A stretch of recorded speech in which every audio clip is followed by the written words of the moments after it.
मध्य पूर्व में अचानक हलचल तेज हो गई है। अमेरिका अपने विमानों की नए सिरे से तैनाती कर रहा है। फारस की खाड़ी में भी जबरदस्त एक्शन दिखाई दे रहा है। दावा किया जा रहा है कि अब किसी भी वक्त अमेरिका तेहरान पर हमला कर सकता है। उधर इजरायल ने भी ईरान पर मिसाइल दागने की पूरी तैयारी कर ली है। ईरान भी झुकने को तैयार नहीं है। उसका इरादा अमेरिका को बारूदी जवाब देने का है। UEM जयपुर एक आदर्श लक्ष्य है। भावी छात्रों के लिए अच्छी नौकरी, भविष्य के लिए तैयार कौशल के साथ अच्छी शिक्षा।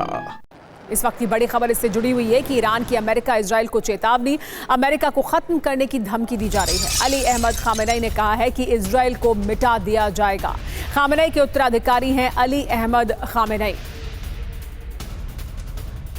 तो क्या मिट जाएगा अमेरिका? क्या है धमकी ईरान की? समझिए, ईरान ने चेतावनी दी है। ईरान के अपमानित होने से पहले अमेरिका खत्म हो जाएगा। ईरान अमेरिका से नहीं डरता है क्योंकि हम मजबूत हैं, कहा है ईरान ने। ईरान अपने अधिकारों और अपने देश की रक्षा कर रहा है।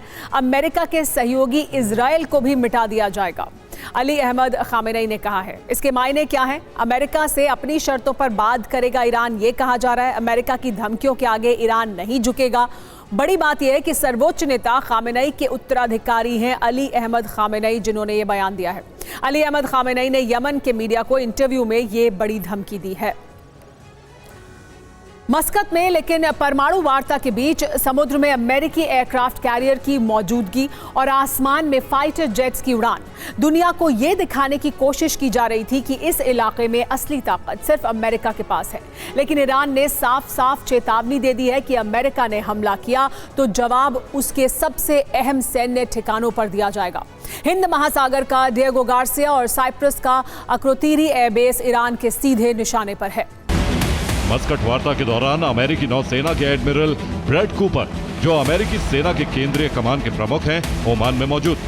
कूपर की मौजूदगी एक चेतावनी और एक संदेश थी, जिससे ईरान समझ जाए कि इस इलाके में अमेरिका की सैन्य उपस्थिति कितनी मजबूत है। ईरान के विदेश मंत्री अब्बास अराक्ची ने सीधे शब्दों में कहा है कि अमेरिका की जमीन पर हमला संभव नहीं, लेकिन क्षेत्र में मौजूद अमेरिकी सैन्य ठिकाने निशाने पर हो सकते हैं।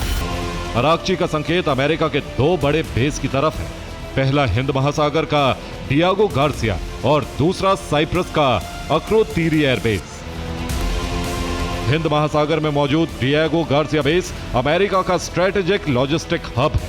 यहां से पूरे मध्य पूर्व और हिंद प्रशांत क्षेत्र में ऑपरेशन चलाए जा सकते हैं। यहां अमेरिका ने B-2 spirit stealth bomber, B-52 strategic bomber, KC-135 air refuelling tanker और गाइडेड मिसाइल परमाणु पनडुब्बी यानी SSGN की तैनाती की हुई है। इनमें से एक अकेली guided missile submarine 154 Tomahawk missile ले जा सकती है। यही वजह है कि डिएगो गार्सिया बेस को अमेरिका का floating warehouse of war कहा जाता है।